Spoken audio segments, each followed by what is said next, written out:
consecuencias.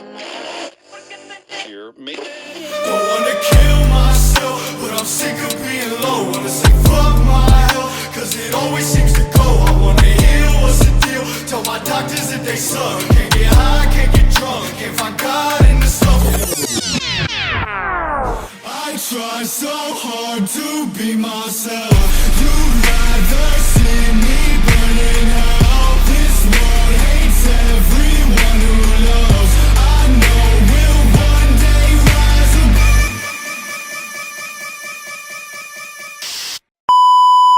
Welcome back to another episode of the Blacklist Podcast. Today, we are thrilled to have Damien Styles on the podcast. Damien is not only an incredible, talented musician, but also a passionate recovery and mental health advocate. Through his music, Damien pours his heart and soul into creating songs that resonate deeply with listeners from all walks of life.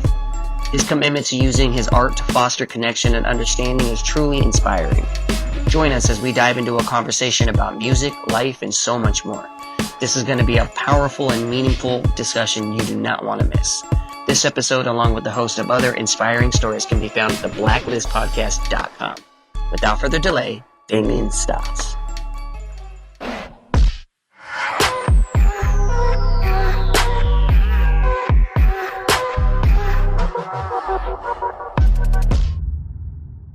We haven't done an in-person one in a while, man. Man, it's good to be here. What's going on? Yeah. Shit. Likewise, thanks for Ladies and gentlemen, let me start over again. Ladies and gentlemen, Damien Styles here. Thank you, man. Thank you for inviting us into your space. Sure, thank you for having coming. us. I know it was a long drive. Yeah. Well, we made it happen, man. We're in the lovely city, if you want to call it a lovely city, Detroit. It's our first time here. So. Is it? Yep. Nice. Yeah, so we have a mutual friend in the podcasting space, her and I, so we tend to come out here Oh, that's what's a up. little more often now, but we're excited. Thank you, man, for coming. Sucks, missed the show last night, but we still made the drive out here. Definitely, man. It means a lot. Plus, y'all got to hear the album, so Exactly. that's the important part, bro. We That listened took to up a lot of time on our ride. That's dope. like I said, we listened to Which the was whole nice. thing yesterday coming down, and then some songs this morning. Let's go. Yeah, Like- it was like a 50-minute drive from where we stayed last night. So Thanks. Yeah, Got almost all the way through it. yeah, Yeah, I had to finish my TV show. It was the last episode of a season, and What show you be watching? Sweet Tooth. Dude, sweet. Bro, I'm not going to lie, bro. Nah, bro. That is the best storyline of any show. Like, when it all wrapped up at the end, me and my wife talked about it, and we're like, I've never seen something that intricate. Like, Yeah. they're Like, sick I'm as sitting fuck. there, like, smiling at it this morning. I was like, yo, that was dope. Like, It was the way beautiful. they ended it, Yeah. it was like, wow. You know, like, it made sense. The whole storyline made Did you sense. watch Seeing it the no. I watch the episodes when she has it on. Bro, But- you gotta run that back, dude. It's Yeah. a crazy I show. got the girls were watching it with me yesterday, so I think I might get them into it and have It's them watch dope. it. It's hard for me to get into like fantasy stuff. Really? It's not that it's like hard, but it's just weird sometimes. Yeah. So I'm like watching I'm a like freaking kid walk See, around it's with. not really fantasy though. Well, See, I'm like a fantasy nerd, Loki. Like, not like space and stuff. I'm not a big space guy, but like magic and like weird Okay. shit like that. I love I that don't stuff. care for space, like the outer space yeah, stuff. I'm not like a big space person. For me, I don't know why I've been thinking about it a lot lately, but the core, where they Core. go to the center of the earth, they drill down. Like, The center Journey of to the the Earth. Center of the Earth. I've Yeah, seen something that. like that. I think it's called the core though. Oh, But I've yeah, never they seen get in that that little thing and they drill in the middle of the earth. Damn. I watched it in school when I was younger, and I've been thinking about it a lot lately. I like vaguely remember. They made us watch it when they were teaching us about gravity and Crazy. everything. sidetrack. We tend to go off topic at times, but it's all right really though. good at distracting people. And then I have to bring the reins back in. Hey, that was my fault. Sweet Tooth. Yeah, it was like this morning. He was to go play your album, and I was like, "Can you give me a couple minutes, please?" She's I'm like, almost this is done the with last this. one. I have Yeah. to watch it. I can't even be mad at I was that. up till like 2:30, like falling asleep, rewinding it. Yeah. Facts. So for the ones that don't know, you were on the show last year. Yeah. when when the other album that you were working on was supposed to drop. Facts. And then, but you still came on to do it, even though you decided to scrap it and start over. So we appreciate that. Sure. That was a good conversation, you know, even though Definitely. it wasn't in person. Like, it was still really, really good. And I was super excited for this one, especially the fact that when he told me you guys were going to be, you know, if we could set up in person, I'm like, let's do it. Yeah. I don't care how long it takes, how far I gotta go, like, let's do it. Yeah, I was super excited for that too. I think like from that conversation to this one, like we'll be able to touch on a lot more things, but it's so sick that I went from like over the phone to in person. Like, You know, and then it's like that, and that's the thing. Like the first interview, I mean, dude, like you and I went back for like a year. Yeah. Like, you know, I mean, sometimes it take you a few months to respond and stuff like that, but like it was almost a year of back and forth before we actually made the first one happen. Facts. So, you know, and then when I kind of started peeping when your album, this one was going to drop, that's when I, you know, hit up your manager and was like, hey, you know, he did mention he can come back on when he's ready. If we let's make it happen. Definitely, bro. Sure. I appreciate all the follow up. Yeah. Some people ask us sometimes too. They're like, "Do you have a manager? Like, how do you get these people?" And I'm like, "No, he just consistency. He just follows up. Like sometimes people just it doesn't matter who you are or who you have. Definitely. You know? Yeah, that was something. Yeah, we were really wanting to like do more interviews and podcasty style stuff, and then you guys had reached out, and what made me hit back was I seen your message about like what it was all about, like mental health and like how you're trying to use your platform for something good. And I was like, man, these people are doing something dope. Like let's do this shit. Yeah. And it's cool. Like it's cool to see what I'm excited to hear how much you've progressed from the last time we sat down till now. Facts. You know, the album is super deep and it's very versatile. Like you got a little bit of everything on there, which I really fuck with on that. Hell yeah. So I'm kind of excited to kind of get your thought process behind that. And yeah, man. And then of course I see you did some open verse with Abe and all that, and so you got some good stuff coming up and whatnot. So sure, let's talk about it for sure. Yeah, man. I'm gonna say something real quick because Jared's gonna have to cut this out. But am I gonna have to cut it out? Yeah, because I don't want this person to see it. Oh my God. But there are people that are extremely jealous that you got the traction that you did with your open verse challenge. Just gonna let you know that because they did the open verse challenge and they didn't get the attention that you did, bro. Come on, Jared got up and walked away from the conversation. I got stuck there. Come on, dude. I don't want to cut this out because we're not mentioning names. Okay. Yeah. I mean, I think I don't know necessarily why my verse resonated the way that it did. Your fans too. I think fans definitely helped. I really spoke from my heart about something that had literally just recently happened, and I just like was honest. And I think that's the perspective that Ave made the song from, was just from an honest place when his dad died. I think he literally made it like the day he found out his dad died or something crazy. And so I think people could just feel my heart, bro. So I don't know. I don't think there's like anything to be jealous of. I kind of get that though. Like I've had moments where, you know, I had like a scarcity mindset, and when I seen like other people getting things I wanted, I got jealous. But I'm learning more and more to just clap for them and be happy and be like, you know what, it's your time right now. Your time's gonna come. That doesn't take away from my time. Yeah. Exactly. I think it was more of they said like they came at it from a different angle. Yeah. And they feel like that wasn't appreciated. Word. And it was different than what you did. Shit, keep rocking, do something and else. They are like they're doing good stuff. You know, so it's like why they're just in a different lane. Why you know, and that's what you do. They're like, he didn't comment, I didn't get a message, nothing. I just got a like, and I was like, well, you got a like. Like, you know how many people? Nothing. You know how many people did an open verse? Like, come on, really? Lot. Like, yeah. I'm sure that was overwhelming for Abe to even go through all those. Like, especially the fact that he talked, because like we've reached out to him in the past to be on the podcast, and the thing is like, you know, I was following him way before that even happened. Really? Like I love the broke boyfriend skits. Yeah, I used to he's funny. He's a good dude. Watching those. Being overwhelming, I bet, because you know he already like explained like he doesn't really like doing. I don't know, not doing podcasts, but like just getting himself out there and being vulnerable and this, that, and the third. And so I'm sure, like you said, it's pretty overwhelming for him. I mean, but it's good at the same time because then you have it's really cool. Like thousands of people. Yeah, I think that's got to be a great feeling to like because bro, like so many people were talking about how different open verses like impacted their lives and made them cry and shit, and it's like that all stemmed from a song he made. Like that's gotta be a great feeling, you know? Yeah, him and Z did a really good job For sure. on that, both of them. Yep. You said something had happened right before that. Do you want to talk about it, or do you not want to speak about what had happened? Like what I made my verse about? Yeah.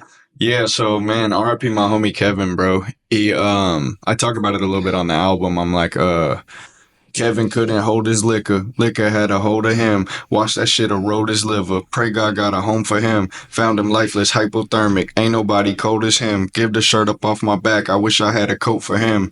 And it's crazy because it was like we met through music. I found a song of his on SoundCloud. He's from where I'm from, and it really resonated with me, and it was super dope and honest. And so I hit him up, and then had been friends just on the phone. Like we probably linked in person once, but talked almost every day for like 6 years, just about any and everything, like music, movies, whatever, life shit. And I really watched him battle and struggle with alcoholism, and like so many times throughout the years just being like fucking like, bro, I'm gonna get it all together, like I'm gonna get my family back, like I'm gonna quit drinking once and for all this time. And then a couple of days later he backslid back at a hotel getting fucked up, and just watch this process happen over and over. But I don't know, man, it hit me really hard because like I would always like give him advice and be there and support him, and I really thought like he was gonna get it together, you know. And it was actually, this is actually crazy, bro. So me and him, my favorite whiskey was his favorite whiskey. And when we were shooting the Misunderstood music video, okay, I gotta go back before that actually. So I shot the Misunderstood music video a little bit after Halloween, but on Halloween, for whatever reason, like it was random, I just got an insane amount of anxiety in my body, and it didn't leave, and for a couple days, and I had no idea why. My wife was trying to like help me feel better and shit, but I just couldn't feel better, and I was sick of feeling like that. So we went to shoot the Misunderstood music video, and I was like, fuck it, I'm gonna get a bottle. So I got a bottle of whiskey, and we were shooting the video, but something inside me was like, don't drink it. I don't know why. It's like, don't drink it. So it's just sitting over there as we're shooting the video. And I get a FaceTime from my homie Jacob, and he's like, bro, Kevin's dead. And I'm like, what do you mean? Like, no shot. And he sends me a screenshot of like his obituary thing on Facebook or whatever. I'm like, well, what the fuck? And yeah, bro, it was crazy. Like, it was like he was telling me don't drink that shit, because after I left the music video shoot, I was crying when I was driving home, so I might have been swerving or something, and a cop pulled me over, and I'm like, if I would have been drinking, I probably would have got a DUI, all type of shit. So that was a really crazy situation. And man, yeah, that was a heavy one, bro. But so that's what my verse was about him. He was a father and a musician with so much potential, bro, and just a good person. He had a good heart, and it just is unfortunate that substances can just take over. It's sad, man. It really is. It's unfortunate. That's why I'm glad, like, the ones that make it out are able to make it out, you know. I made it out. She made it out, you know. Like, we could not be sitting here today. For sure. Yeah, but the fact that we're taking this and flipping and using our stories and our platforms for to help other people so they don't go down the same road, you know, like that's why it's important. I have a friend of mine, and he was trying to help this young lady go through, you know, detox and get off and everything, and it just wasn't working. So I went with him for the ride to drop her back off. As much as I did not want to do it, it's her life, you know, and she straight up said she would rather be homeless and using than go through detox. Man. You know, and it's scary. I think a lot of it is that fear of that physical illness that you're going to get and not knowing. Sure. And I told her, I'm like, look at me. Like, I was a full-blown fentanyl addict. Like, I have 4.5 years clean. I've had a job. It's awesome. The longest that I've ever had. Like, I'm signing my lease for the 4th time. I've never done that before. Like, it's amazing. You know, I have my kids. I'm happy. We travel. Like, you can have a happy life. You just have to go through that pain for a little while. And it sucks that, you know, us loving somebody isn't enough. Yeah. It's just being there and supporting them. Yeah. You know, and I'm sure you made an impact on his life while he was here too. For sure. I hope so, man. Man, I just want to say I'm really proud of you guys, though. That's a major fucking underdog story, bro. Like, that's beautiful. For real. Especially finding each other in recovery and That's awesome, dude. doing that self-work. We've both, helped each other progress in our self-work too, For sure. and I don't want to toot our own horn, but I think we're some pretty amazing people. For sure. It's amazing. Yeah, you can say that, though. You can say that, Yeah, though. oh, absolutely. I love it. awesome. The way that, being clear-minded, you can speak for yourself too. Like when you're clear-minded and you don't have anything in your system, like your thought process and the things that you do are way different than if you're under the influence For sure. of anything, For sure. So even caffeine. Like caffeine makes me think different when I don't have it. Yeah. Facts. So it's Yeah. nice. So let me ask you this. So with this album compared to the last one that you were working on before you scrapped it, is this a whole completely different, like, is Night it just and day. night and day? Night and day. What do you think inspired you to scratch that one and do this one? So I had signed to a record label in 2021. And it's just the way that it is, like the music industry, it's a business. Their incentive is to make money, right? So they're pushing me to chase hits and make poppier records and do these things. And so I did. And I made some great songs. Like they might still come out at some point. I don't know.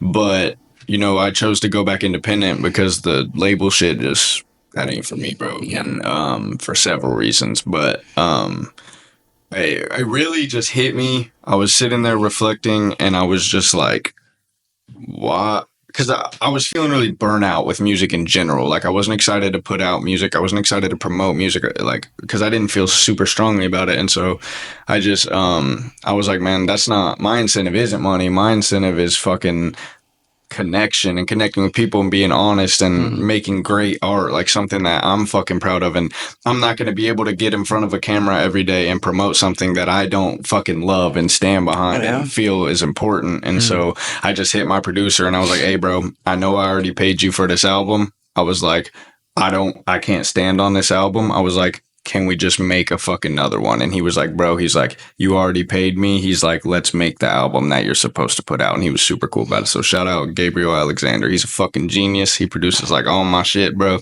I kind of got that feeling from you the last time we sat down, that you were kind of in a space that you were excited about. Yeah. Even though you didn't come out and say it, I kind of got that feeling from you. For sure. I knew it was a little more than I went just through a scrapping really out. rough transitional period of like, because I mean, all right. So look, like since I was 4, I've been making music, right? So like, and I'm from Kansas, a space where nobody's really made it out. I mean, some people have, I guess, a couple, nothing in my generation, nothing I've been able to see. All I've seen is people that think they're going to make it and don't. And so like, and that's all people around me had seen. So when I'm saying I'm going to be a musician my whole life, everybody's like, oh yeah, you're going to be a musician, right? And so like, but I never internalized that. I was always like, no, fuck you, you're wrong. Watch this shit. Like I'm going to prove it. And then I think when I signed to a label, it was like I was in the building, but I wasn't at the top floor. It's like I'm trying to prove myself to them, and it was they were never getting what I was trying to do. Like they weren't seeing my vision and shit. And so for the first time in my whole life, like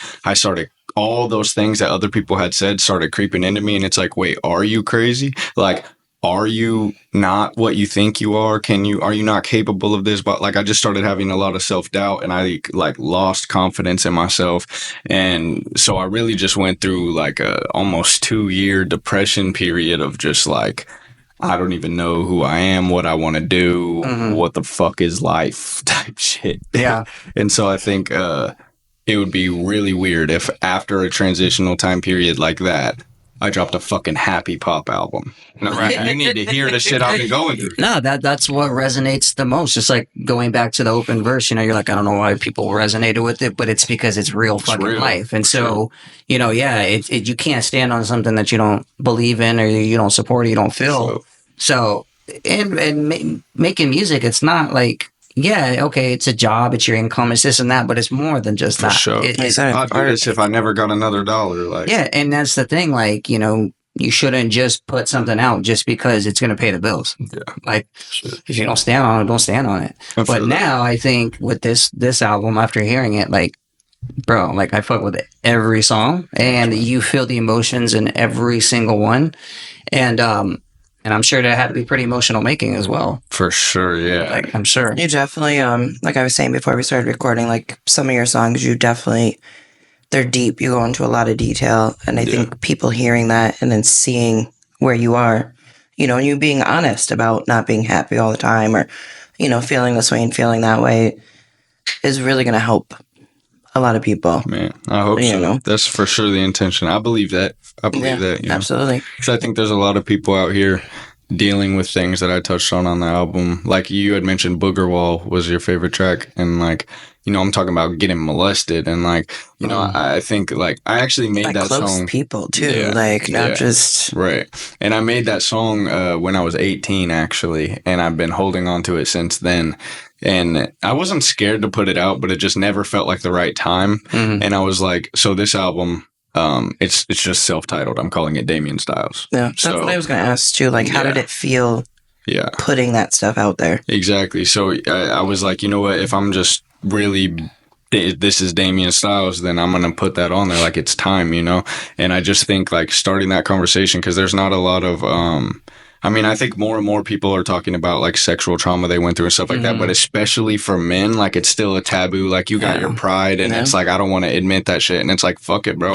And not only am I going to admit that happened to me, but I'm going to admit what I fucking did when I was a kid, like hurting, and you know what I'm saying? And like wanting to commit, suicide and stuff like that. Yeah, like, I don't know if you know this, but the suicide rate for men is higher than women. Yeah, for sure. It's way higher. I think it's like double or triple or something like that. But it's because we're not, society tells us that we're not able to have feelings. Suck it up. We're not, you're a man, you don't cry. Yep. And it's just like, it takes, somebody will go online and post this fucking video of them crying and just reaching out, and people are laughing at them, and then they die, and then they're like, oh, well. Yeah.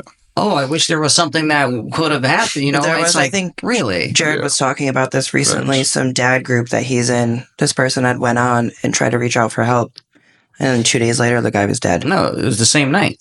The same night. He literally posted a TikTok of him literally sobbing. Like, posted this long thing about just life and losing his family, this, that, and the third. Damn. And he literally, before he signed up, he literally said that he was going to unalive himself. Damn. And sure enough, the next day it was posted that he right after that video, like 20 minutes after he posted it, it happened.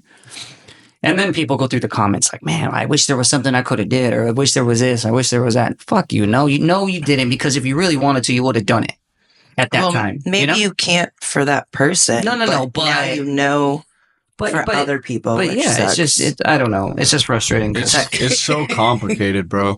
It's so complicated because there's so many emotions, bro. You know what I'm saying? Like, it's natural to feel anger towards that person or towards yourself, or just fucking sad or whatever. You know what I'm saying? And I think it's just fucked up, bro. Because especially like, you just never want to think someo's really going to do that, I tell people I'd rather you burden me with your problems while you're here all day than burden me with your death. For sure. Hit me at 4 a.m. Burdening somebody with your death is a lifelong thing. For sure. If you're going through something right now, or you're feeling an emotion right now about something that either just happened or something that happened 20 years ago, talk about it. Because you know what? That weight will be lifted off your shoulders and my shoulders a little bit, rather than having the heaviness of somebody's death. Yeah. So talking about like mental health and stuff like that, you had said before, I think a lot of men and women, they have feelings and they don't understand what they are, and they think it's this, they think it's that. What does anxiety feel like for you, or depression and stuff like that? Could you explain that to people a little bit? Yeah, I think I'm a lot more familiar with anxiety, and so I'm able to deal with it more. Depression was something that I didn't, because my depression looks different than I've seen it on other people. Yeah, that's why I want you to explain. Yeah, like for my wife, for instance, like she dealt with depression really, really bad, and that would look like unable to be happy in situations where you should be happy, like wanting to stay inside all day, like just lack of excitement for life. And I think there was probably some of that within me too, but I think like I was able to put on a smile and still be happy and blah, blah, blah. But I just like well, be happy. But like, I just like wasn't myself, and like there was no confidence in myself. And I think for real, for me, depression really, really looked like lack of drive for my passions. Like you're not creating, you're not doing anything productive. Like, you know what I'm saying? And also like my go-to emotion that is like anger. So like instead of feeling sadness, it's always been easier for me to feel anger. And so I was getting like angry and snappy a lot. And I mean, that's also like how my anxiety affects me too. But like heart rate is a big one for anxiety, dude. Like my heart will just be going and fucking then I'll be like, oh shit, I'm having a fucking heart attack. And like I've become like a hypochondriac, bro. But like not even though, because I really do have like weird health shit going on that the doctors haven't been able to figure out. But then I'm on WebMD and it's like they'll tell you, oh shit, you got a brain tumor. You're like, I'm fucked. I get palpitations, and if I ever hear one of my kids tell somebody like, "Oh, you make my heart skip a beat," I'm a backhand them because that shit hurts. Man, that's It hurts. Like, can you imagine somebody just like grabbing under your heart and your lungs, squeezing them, and then letting it go? Like that's how it feels. Yeah, that's what my anxiety feels like. I get those palpitations, and I know other people don't experience that. Yeah,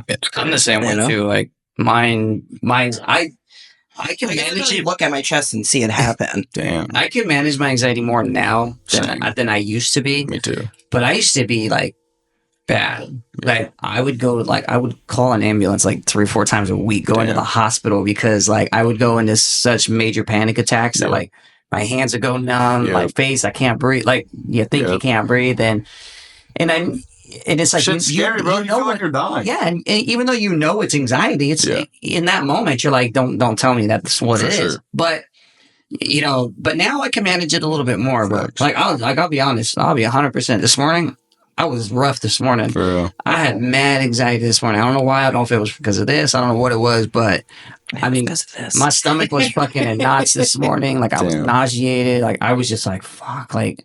And then I told her, I was like, I'll tell Damien straight up, like, yo, I'm having a rough morning. I'm good now, but it was just, I'm learning to manage and breathe more because if I would have went through this back in the day, I would have thrown myself into an attack and I would have had to go to the hospital and do this and that and the third. And it's just. I feel that. I used to literally have a panic attack probably like once a week minimum because I just couldn't figure it out. And now I honestly don't remember the last time I've had a full blown panic attack because when I feel it coming on, I'm like, all right, this is fucking annoying. Like this is happening. Let me just breathe myself through it. Yeah. You know, and then do you do anything else besides the breathing? Like with your mind? Do you do anything physical? I mean, just honestly, like, and this might sound stupid, but I just kind of like roll my eyes at it. Like instead of like giving into the anxiety, it's like, oh, here you are, buddy. Like, okay. But like there has been certain things like splashing water on my face and just like going outside, putting my bare feet in the grass, like going on a walk. I think that's my favorite thing, like grounding yourself with the earth. People think it's weird, but I try to do that every day. I told him, you got to try this one day. My favorite thing to do, and it's gorgeous, when it's raining, you go outside and you lay down. Don't do it in the grass because you're going to get all muddy and stuff. Do it like on a concrete surface or something. And it'll take you a little bit to be able to do it, but you open your eyes while you're looking up. And the rain will get to you for a little bit, but eventually it'll stop and you can just see the raindrops falling. That's sick. And it's just the most amazing feeling ever. It doesn't matter how you're feeling, just go and do it. I got to do that. And that's like a place. I like being in the rain. Yeah. You literally like... You see it in videos and stuff like that, but like doing it yourself, like laying down and looking up at the sky and watching the raindrops fall, it's amazing because it's not something everybody does. For sure. And it's a nice thing to do because it can, you can go back to that place, but you gotta try it. Sure. You definitely have to try it. Fuck yeah. When's this, when's the album dropping? August 9th. Okay. So soon. You were a little off. So you said like the mid-August. Well, that's what Deontay initially told me. It was like, it was dropping mid-August, quote unquote. And when we were going to do this, like how we did last time, we were going to do it towards the end of August. Yeah. Because we were going to let it come out, kind of get a little bit of traction. But then this changed. So it's all good. We're excited. So. Hell yeah. Me too, man. How does this tour feel? Yeah. It feels really cool. It's been, we knew it was going to be smaller. Like this ain't like a concert tour. So the events have been, the biggest one was like 25 people in Dallas, but most of them have been like shit, 5 people, like 10 people, shit like that. But I think that's really intimate though. Like it's cool. That's what you were saying before. You wanted it to be different. Yeah, it's actually been really cool. Like you would think that'd be awkward, right? But it's like not. It's like family vibes, you know, and like really getting to spend time with each of these people and learn their stories and have conversations. And also I think that like it almost allows them to get into the world more as they listen to the album and watch the lyric videos and the music videos and things like that. And so it's been really cool, and it's been really like affirming to me seeing their reactions and how like, you know, like seeing people cry to this shit and say that like it makes them feel seen and heard and stuff like that. Like it's been really powerful. For sure. How was it last night? How was the turnout? Last night was tight, bro. At first, it was just one dude. And I was like, because we knew that some other people had bought tickets, but it was like 20 minutes after and no one had showed up. And I was like, you know what? Fuck it. Like, we about to just play it for homie. Like, you know, so I just went out there and talked to him and got his story. And he was cool as fuck. And, so I was like, fuck it, bro. Let's go sit down and play the album. Like, we'll just kick it. And right when we decided that, 2 more people came in, and then as we were listening to it, 2 more people came in, and it ended up being about like 5 or 6 people. But it was pretty cool because I felt like it was like, I didn't feel like this until after the fact, but I feel thinking back on it like it was like a test from God of like how would you handle this situation if it was one person? Because I was going to ask you that. I was going to ask how honestly, you're a human being with feelings. Like now you feel the way you feel now, but how did you feel in that moment? Dude, was it like a little discouraging? Honestly, bro, nah. Okay. Like it should have been, and I was even thinking that like I thought it would have been, but I was just like, bro, there's a person out there right now who is a huge fan of my music. I had talked to him on Facebook, like he's told me how much that my shit has meant to him and stuff, and I'd be a fucking dickhead to be like, oh man, more people didn't show up, and throw a bitch fit when it's like, bro, somebody's here that wants to listen to your shit. And you can go make them feel special and hang out with them and play the shit for them like your fucking best friend. And so that really was, and it's cool. My boy Peyton, he's been filming this whole process. And so you'll probably see that in the recap vlog of like, you'll really see my attitude. I'm not bullshitting. Like when it was one dude out there, he had the camera on me and I was just like, hey man, we're going to make this special for him. Like, you know. Oh, that's cool. That's Let me tell you something. Cool. 2 years ago, a friend of mine went to a Jelly Roll concert, and there wasn't even 100 people there. Facts. And now he's selling out. He's killing it. Yeah, like he is. But two years ago, there was less than 100 people. Well, that's like how it used to be. Like for NF, it was the same thing. Like he would go and he'd play shows for like 10 people, and now he's selling out freaking arenas. It's like a rite of passage, bro. You got to play those shows. You got to show up, and you know. And I guarantee those 10 people are at the arena shows now, and I guarantee he still knows their face, and it makes him feel special. So absolutely. So we went to a Joyner Lucas concert. Joyner Lucas and Dax. 2 months ago, month and a half. Yeah, in Cleveland. And we got some great spots, like we were right by the stage and stuff like that. And he came walking through the crowd and he touched Jared. I got it. That was my fanboy moment. But his like security guard stopped him so quick. Yeah. You know, but that was, dope. That was pretty cool. Yeah. I was excited about Dax. Yeah. Then I sent Joyner a message on Facebook after that, and he responded back. I was like, "Fuck yeah! All right, cool." Not everyone can say they get a response from Joyner. Yeah, that's super cool. But yeah, like you said, like everybody's gotta start somewhere. So yeah, for sure. You know, like he was on fucking country CMA.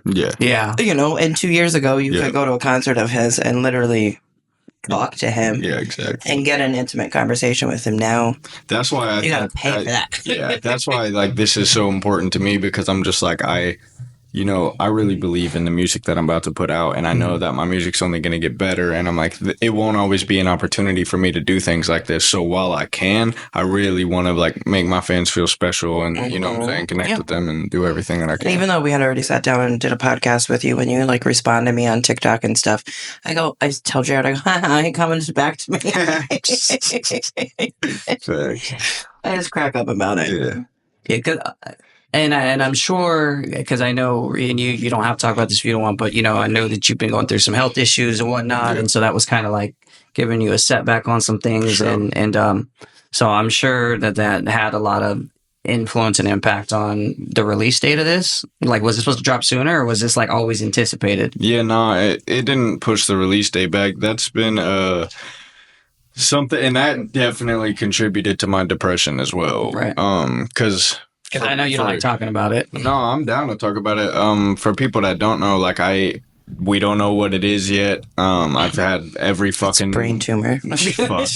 I've had every blood test known to man run on me. I've seen fucking all type of specialists, rheumatologists, infectious disease consultants, fucking everything, and they don't know what it is.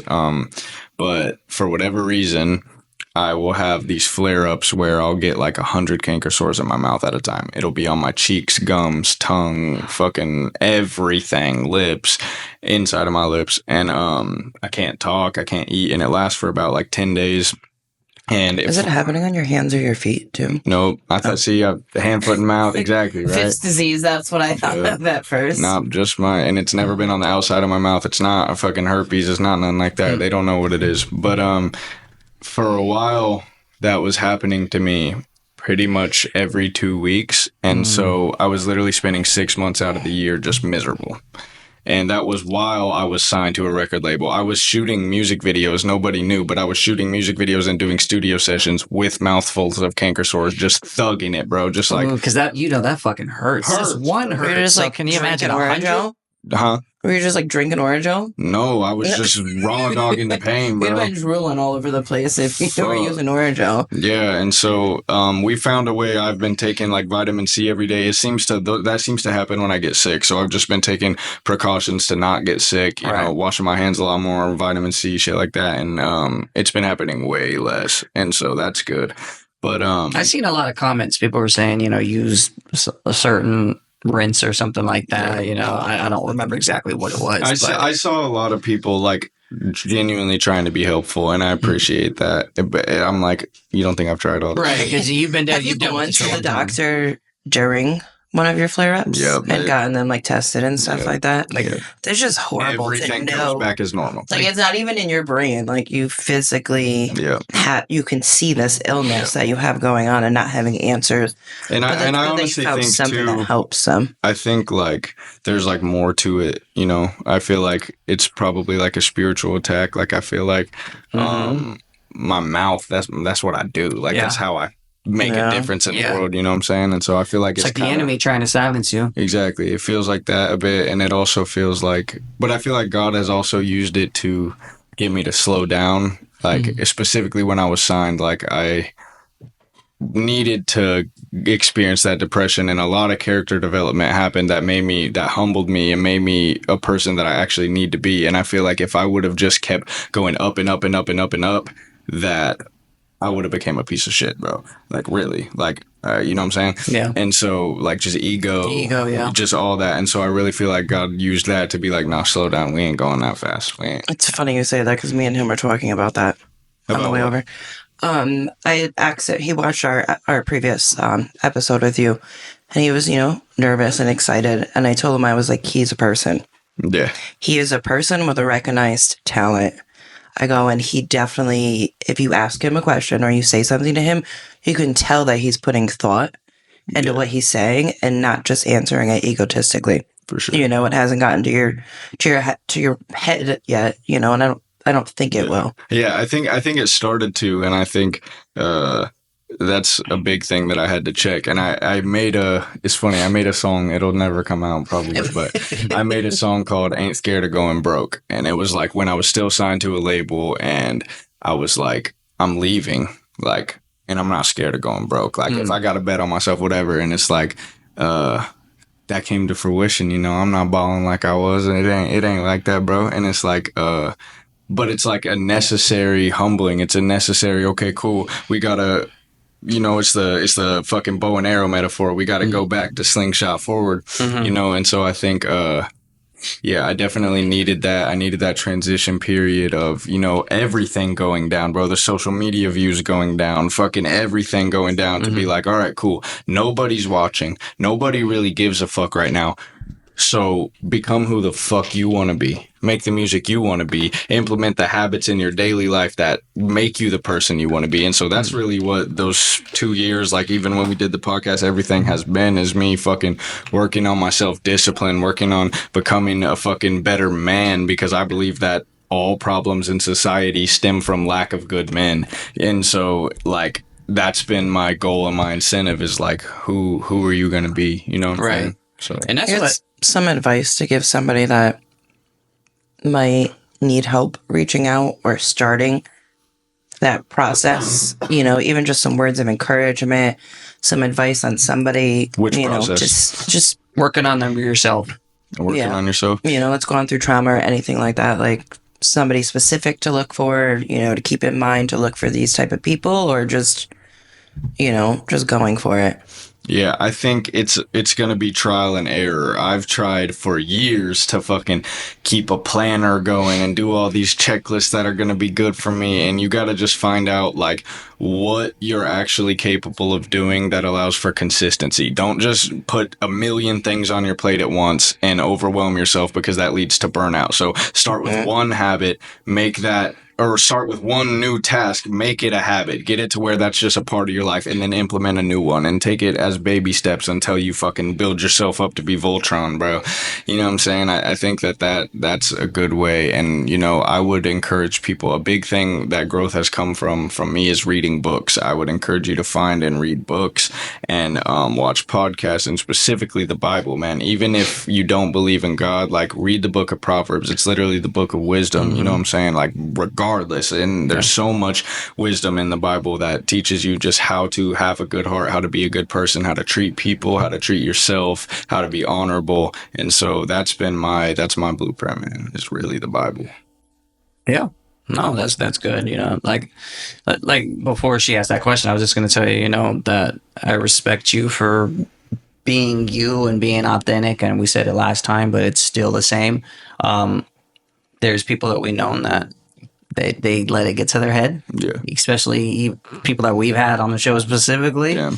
But it's just like, now they're too good for everybody. And I don't fuck with people like that. Right. Because it's not, like we're here to make a difference, all of us, no matter what we're doing, whether it's through music, whether it's through podcasts, whether it's through whatever. Not everybody's going to like you, and not everybody has to. Yeah. And no matter what it may be, but you stay true to yourself and be, stay authentic. And you'll succeed. For sure. That's the way I look at it, at least. I believe it. Yeah. So what's your favorite song on the album? I know it's hard. I know it's hard, but you probably knew you were going to get asked that question. Fuck, man. It changes all the time. Or maybe your favorite lyric or anything like that, like one that you're going to hold on to that's really special. Fuck. I don't know. The way I like to say is if you had 10 seconds in a room with somebody and you had to show them one thing, what would it be? Let's give you 20 seconds. We asked the question. I don't remember the question last time, but we asked it and he was like, hold on, I got to think about that. Yeah. It depends on the person I'm playing it for, too, because there's different reasons I would Well, you don't know them. You don't know the person.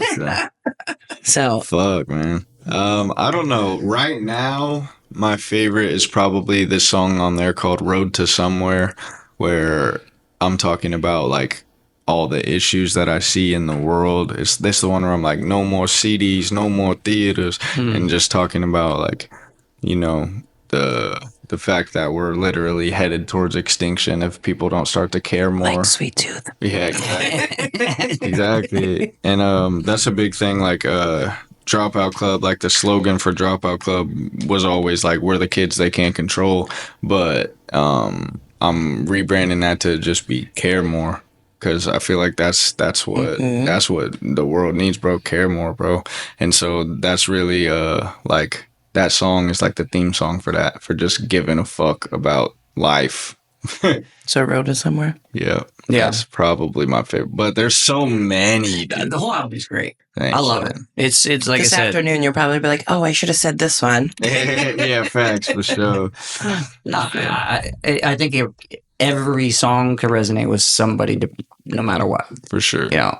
There's also a song on there called God is a Probiotic where there's this big gospel moment. Yeah. Sick. Yeah, I really vibe with that. Hell yeah. I was like, damn, he went soul on that. For sure. Some gospel. Yeah. You definitely show your, I want to say, like, array of voices and your vocals and stuff like that on this, and that was cool to hear all the changes, and That was you fucking killed all of it too. Like, none of it was like overbearing. None of it sounded, crazy auto tune stuff like that. Like, it was you, and it showed how diverse. There we go. How diverse your voice can be. Thank you. Yeah, that was something super important to me too, because I don't just make one thing. And so it was like, fuck it. Like, if this is the Damien Styles album, we're going to give you rock, rap, jazz, everything. You're singing, you're speaking, all of it. And it all sounds fucking good. Thank you so much. I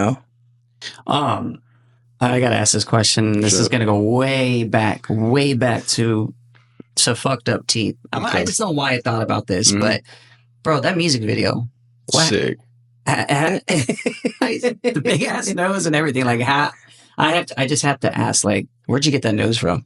Man, so Amazon or I don't remember. I don't know if we talked about this last time. I don't think so. No. Yeah, R.I.P. my homie Ben, man. He coordinated that video. It was pretty crazy. I came up with this concept, me and my wife, for the video, because I'm talking about having fucked up teeth, and I was like, what if it's just like this, like, Tim Burton feeling world with these fucking strange looking characters, and we just like fucking shit up.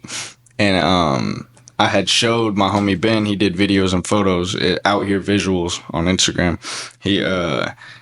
And I showed him this. I found a reference photo of this video I had seen where this person had a big ass nose, and he was like, oh wait, like, I know the makeup artist and the stylist that did this video. We'll just get them. We'll get exactly what the reference photo you just showed me. And I was like, no way. And he set it up, and we fucking made it happen. Hell yeah. So kind yeah, of like Coraline. Yeah, exactly. It was crazy. The nose, actually, I kept sneezing underneath the nose, and so when she took it off of me, there's just a line of snot. It was gnarly, bro. It was gnarly.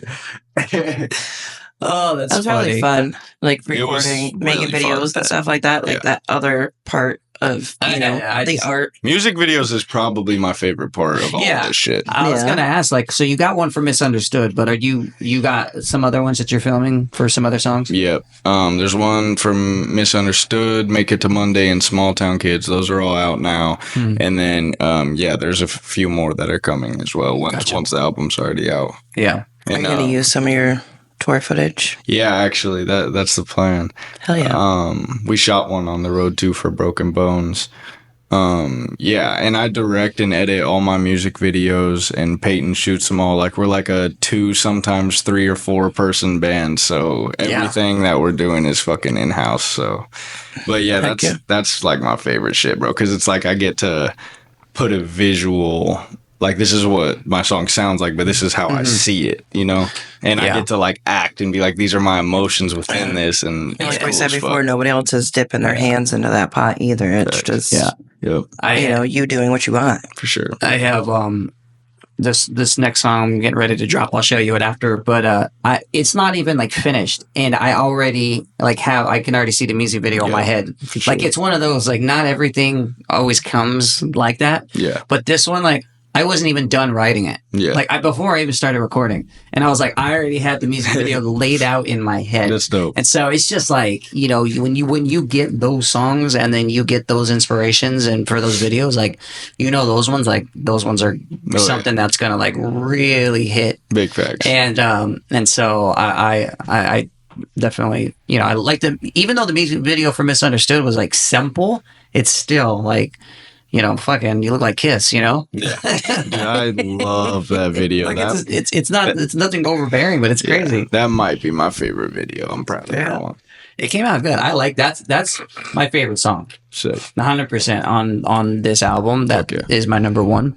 Speaking of your album too, where can people find it? Yeah, it's Is it going to be out by the time this podcast comes out? I don't know. I'm going to ask. I'm just asking. We were going to ask music you, too, previous albums, stuff like that. Say somebody's listening to this after it's already out. Okay, for sure. We'll So go for that. it's on Spotify, Apple Music, YouTube, iTunes, iHeart, Pandora, SoundCloud, anything you listen to music on. It's Damien Styles, the album by Damien Styles. Do you have a website? We dropoutklub.net. That's my website where you can get merch, tickets when we're on tour, things like that. So Dropout Klub, and that's club with a K.net. So you're doing, obviously this is the listening party, and then you're going to, once you drop it, I think Deontay said you guys are doubling back and touring for the actual album. That's the plan. Okay. Yep. Do you have your cities all set up and stuff like that? Now for that one, we Do you have a time, like a time of the year you're doing that? hopefully like November. Okay. Your balls need to travel in the winter. Sure. Facts. Yo, we got to get you guys to New York. Fuck yeah. Seriously. We've got some I've spots never around been us. to New York, so I really want to go. Well, You come out to New York, we'll go to Niagara Falls, you know, Fire. like seriously, we got to get you guys to New York. Fuck yeah. If we can get you out there for a show, oh yeah. Be sick. I'll We're work right with by him on Canada, trying to too. find somebody. So Fuck yeah. we're right by Canada. It costs $1 to Yeah, walk my across the homie bridge. just went to New York and Canada, and that's I can't go to I Canada. gotta get my passport, but You just need those enhanced licenses now. yeah, if you're But just those are about the same price as a right. passport nowadays. it's like $90 for your enhanced license. Yeah. It depends. But we've had a couple people travel to New York to do the podcast in person, and we always take them to Niagara Falls. That's sick. That's like one of the best spots to go Yeah, to. that's awesome. You know? Yeah, I didn't realize because my homie sent me a Snapchat from down there. He went like on a boat underneath it or whatever. The Maid of the the Maid of Mist. the Bro, that shit is huge. And listen, anybody listening, don't go on the top deck. Go on the bottom. You Yeah. get closer. That's Like people always go up top. They're like, I'm the Seymour. No, yeah, because you're back here. If you're on the bottom, you're up here. makes way more sense. Absolutely. Absolutely. Shit. And if you want to, have your purse or your bag or anything like that with you, grab an extra poncho, cover your shit up on the boat, Facts. and go enjoy yourself. Yeah. Dope. Yeah. I just want to say this. I think you slowing down and revamping and dropping what you dropped, it was the best move that you could do. Because like you said before, like sometimes like you gotta be forced to slow down. Yeah. And I was just saying, you're talking about being burnt out. I don't know if we touched on this last time, but I was with the podcast at one point last year, completely like I was done. Didn't want to do it. I'm like, no. I even told her, I was like, I don't want to do this shit no more. Facts. Like I didn't feel it. I didn't feel the emotion. Like I didn't care. And but then I took like a month off. I think it was a little more than a month. Yeah, I took almost 2 months off actually. And then the little voice just said, try it. Just jump on it and just try it one more time. And I did. And that's when everything started popping. All That's the guests awesome. started coming. I started meeting people like you, like all the, just, That's it was just like, holy shit. But it People was like him. He's the only one like him. people like him. This woman. It's just when it just started hitting, and I was just like, you know what? All right. That's all I needed to do was just slow down, Yep. relax, And I think allowing yourself going rest. back to your core, Yeah. Yeah, absolutely. Rest and breaks are so important. Yeah. Yeah. Somebody told me that the other day. I was honest. I was kind of burnt out the other day, because I work like 12 hours a day and then I go home and then I'll be up to like midnight recording, whether it's the podcast or I'm recording a song or something. And like, Waiting for me to get home. then I'm waking up super early to go to work the next day. Man. And I was like, That's a grind. super bro. burnt. And somebody told me, he goes, and he said this, he goes, one thing that I liked about, he was mentioning Eminem, and he said, the one thing I like about Eminem is that he treats it 9 to like a 5. job, Yeah. Yep, he goes in, he 9 to 5, Yeah. I mean, of course, naturally, I can't do that because I don't do music Right. full time. But at the end of the day, though, like that's how he kept it from not getting burnt out. For sure. And so I was like, all right, you know what? Yeah, no, that is true, but when, you're on a deadline and you're on a grind, like you got to get it done no matter what. I also feel like something that has helped me is like knowing there's a difference between physical and mental rest. And you got to know which type of rest that you need, and maybe it's both. Like if I do need to just lay in my fucking bed and veg out and watch TV, but that's physical rest. I'm not necessarily getting mental rest. Whereas like if I go in nature and go on a hike and like clear my mind and fucking, you know what I'm saying? Stare at the rain. Exactly. That's real mental rest, giving your mind a break. And so I think it's important to get both of those. Yeah. Sure. Heck yeah. before we wrap up, what is the one thing that you think from the last time you sat down with us to now, or what is the biggest, not piece of advice, but the biggest thing that you've done in your personal life to make it, just to, what the fuck am I trying to say? Enhance your life, make it better. Just make your life better. Change your life. What do you think is the number one thing from last time we talked to now that you've done personally that has just completely changed your life, the way you think, talk, act, however it is? I think just showing up for myself consistently every day, you know what I'm saying, making sure that I do the things that are good for me. And that's, you know what I'm saying, reading my Bible, stretching, meditating, drinking this fucking super greens shit that I got, taking my supplements, doing all the things that are good for me, because that, when I'm taking care of myself, that allows me to have more respect for myself. And when I have more respect for myself, then I'm naturally going to do the other things that I need to do as far as my career or whatever, because I'm understanding that I have an obligation to myself. You know, Jordan Peterson said, treat yourself like someone you're responsible for taking care of. And that's something that for the first time in my life, I've really, really been doing, working out consistently, making sure that I show up. Just like if I told you, or if I told my wife, or if I told anybody that I love and care about, I'll be there for you. I'm going to fucking be there. So why the hell would I not do that exact same thing for myself? And a lot of people, you know, you want to be there for everybody else. You put yourself on the back burner. Exactly. So that is really good to remember that. Because that allows me to be able to be there for other people more, because it's like my cup ain't empty. I can't help you if my cup is empty, so I gotta fill my shit. Like you said, you know, like taking care of your health, like you show up for yourself. Exactly. It makes you feel better. 100%. I have a song one, and I have a bar that it basically says, you know, like, I'm always there for everybody, but no one's there for me. And then it's like, I try to be strong and take care of everyone else, but I forget to be strong and take care of myself. Yeah, and like, that's the biggest thing. Like, you know this. You can't, if your cup ain't full, you know, you're a half version of yourself for everyone else. I say this all the time. Being selfish is kind. Facts. Being selfish is kind. You don't always have to be kind to other people. Yes. You have to be kind to yourself. Yeah. And there's definitely a difference between taking care of yourself and being self-absorbed. Like, you know, absolutely. For sure. So I say being selfish is kind. But when you're not used to taking care of yourself, then it's going to feel like you're being selfish at first. You know what I'm saying? Because you're just not even used to that. Yeah. That's why I say being selfish is kind, because that's how it feels at first. And then after a while, you realize that you're not being selfish. Exactly. You were being selfish by not taking care of yourself. Exactly. And now you're taking care of yourself. And it's just feel that. Amazing. You know, you can, like you said, you show up for people more, and 100%. All of it. You know, I'm sure it's helped a lot of your relationships doing that too. Sure. Yeah. I've seen that too. Yeah. And also, I think having difficult conversations too. Like, I had some difficult conversations with my manager and with my wife and things like that, just about, like, you know, shit gets messy when you're dealing with mental health for a long period of time, and, you know, you've neglected certain things, and you've, you know, made people feel certain ways or whatever. And so just really, like, making amends and apologizing and accepting apologies, and, you know, just being honest and being like, hey, okay, let's leave the past in the past and move forward, because I'm showing up for myself. And, you know what I'm saying? So I'm showing up for you. You're showing up for me. Like, that's really, you know, so. Yeah, I think that's really important too, leaving the past in the past. Him and I had some troubles last year, and I had to really sit down with myself, and I'm like, if I'm going to forgive this person, you have to.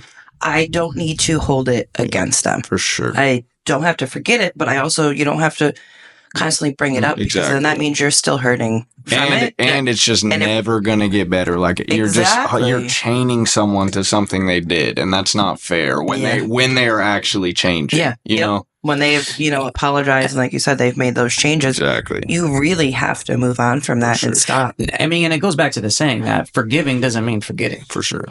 Forgiving is strictly releasing yourself. And just because you don't forget, you don't have to bring it up all the time. Exactly. You know, but it's like, it's for you. It's for you to, like, okay, I'm breaking free from this chains. Does it feel better to be able to do that instead of, like, constantly be like, it is hard, but it does feel better. You did this. You did this. Because it doesn't make it right. Like, it's still fucked up. Exactly. You know? But it's just the way it is. Yeah. Yeah. And if you can't do that, then you really don't forgive them. Yeah. Because if they're really changing, then That's the thing. If they're really changing. Yeah. If they're really changing, then when you look back at the things that they did, you'll be able to like be proud of them. Like, wow, you're not that person anymore. Yeah. Like, you did me wrong, but I'm so glad that you became someone better. We all deserve forgiveness. We all absolutely just deserve forgiveness. Whether you feel like you don't, you do. For sure. Yeah. You absolutely do. And I think that's even the worst of the worst of people. And I think that's the beauty of like God, man, is that like you ask for forgiveness and you really are sorry in your heart, he forgives you immediately. And so it's like if the God of the universe is willing to forgive you, who the fuck am I to be like, I'll never forgive you? Yeah. No. Like, that's corny, bro. Like, No, I get it. I love it. Let everyone know where to find you, bro. Shit, you can find me on all platforms, social media, music platforms, everything. At It's Damien Styles on social media and just Damien Styles on music platforms. What's one thing you want to say to the fans, the people that are supporting you, that are listening? Man, to everybody that is watching this, to everybody that's streaming my album, just know that when you're listening to this project, you are genuinely listening to my heart, into my past, into my present, into my trauma, into my brain, into everything. It's me. That's why I titled it Damien Styles. And so I can genuinely say that if you support this album, if you're a fan of this, then we're friends, bro. Because that just means you support me. And so that means the fucking world. And I'm just so glad that you guys are relating to my music, and your support means more than I can ever fucking... I can ever put into fucking words, bro. And if you're somebody out there that's struggling, just know that you're not alone. Just know that things get better. There's a God who loves you. There are artists like myself that give a fuck, bro, and that understand and that will continue making art and music to let you know that you're not alone and to let you know that things get better. And my goal is, if I'm meeting you in a dark place, let's get out of there together, bro. So yeah. Absolutely. And again, thanks, man, for letting us come and meet you on the road and be able, while you're traveling, be able to come and do this interview and drop it. I appreciate it. Man, I really do. Thank you guys. Likewise. Yeah. Sure. All right. Well, until next time, you can find us on theblacklistpodcast.com, dropoutklub.net. And until next time. With a K. With a K. We out.